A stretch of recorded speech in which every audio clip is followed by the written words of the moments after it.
All right, welcome back. We're in Matthew chapter 17, winding down to the end. We're right in the middle of this neat story of Jesus and his payment and Peter's payment of the 2 drachma tax that was collected for the upkeep of the temple in Jerusalem. Well, this is happening in Capernaum, and the people who asked Peter the question about Jesus, they apparently assumed that Jesus did not pay the 2 drachma tax, and it seems that Peter affirmed that. However, let's break into the middle of the story. Matthew 17 and verse 25, Peter said yes to the guys who asked him the question. And when he came into the house, Jesus spoke to him first. And Matthew brings it out. In other words, Jesus did not have a conversation with Peter about what had just transpired so that it was being built upon knowledge that Jesus came naturally, but this is a story based upon knowledge that Jesus had supernaturally. What do you think, Simon? From whom do the kings of the earth collect customs or poll tax? From their sons or from strangers? Verse 26, when Peter said, from strangers, Jesus said to him, then the sons are exempt. And I think you can, see what's going on here. Jesus is implying, because I'm the son of the great king, the king, of the temple, following the pattern of the kings of this world, they don't collect customs or taxes from their sons. They collect them from people who are not related to them, from strangers. And so by every right, I, the Son of God, should not have to pay the temple tax. And so he didn't have to. And I don't know about you, but I'm always looking for reasons not to pay taxes as well. And we have something that Jesus gave us to think about in that. He said, render to Caesar the things that are Caesar's and to God the things that are God's. So we're supposed to be paying our taxes. That's endorsed in the New Testament epistles as well. But that doesn't mean we don't study the tax laws to find every advantage so that we can pay as little of tax as possible. I'm going to render unto Caesar as little as possible, because that gives me more to render unto God. Amen. Okay? So anyway, Jesus is, I think, clearly implying that he's exempt. He said, consequently, or then the sons are exempt. And again, we know he's the Son of God.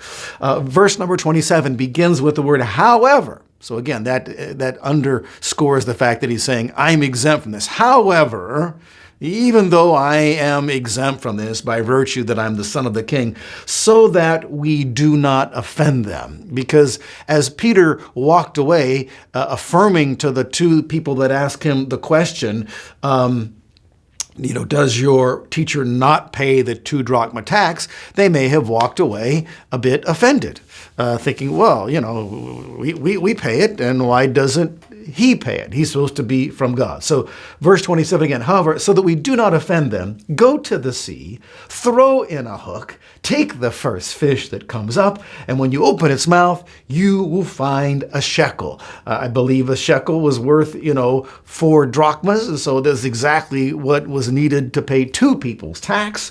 And so Jesus goes on to say, take that and give it to them for you and me. Now, it's all, condensed into just really one verse.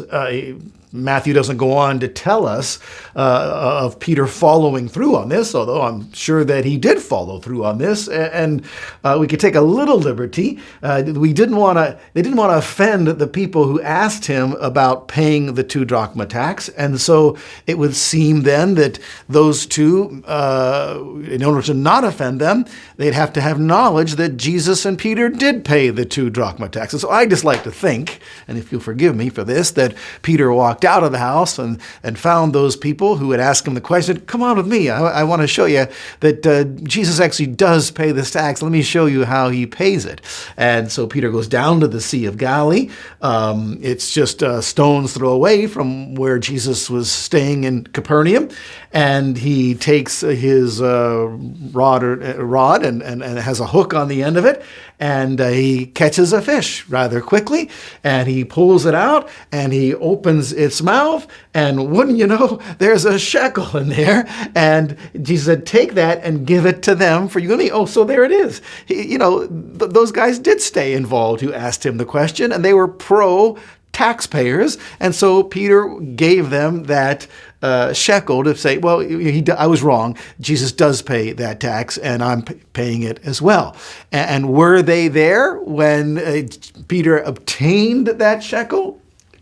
I don't know. Again, Peter didn't have to walk very far. Capernaum's right on the shore of the Sea of Galilee on the western side there. So I like to think that 2 people that day became new disciples of Jesus Christ. In fact, why am I saying it's 2 people? It just says those who collected the 2 drachma tax came to Peter. And so who knows? It could have been a whole group of people that witnessed this incredible miracle.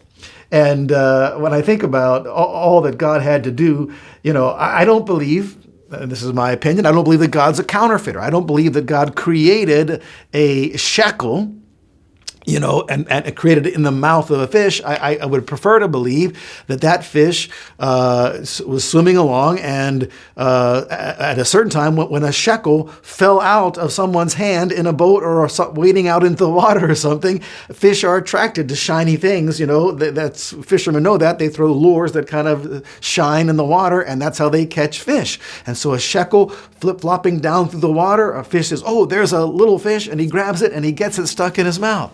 And it just so happens that, that's the fish that Peter catches, and it's even amazing that fish got hooked because he had a shekel also in his mouth.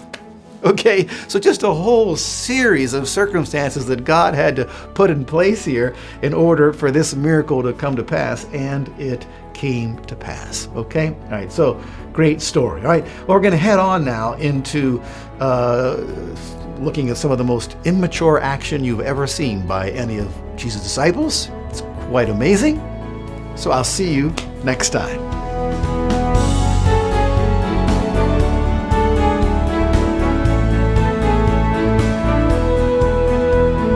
HeavenWord 7 is made possible by the financial support of viewers like you. Thank you.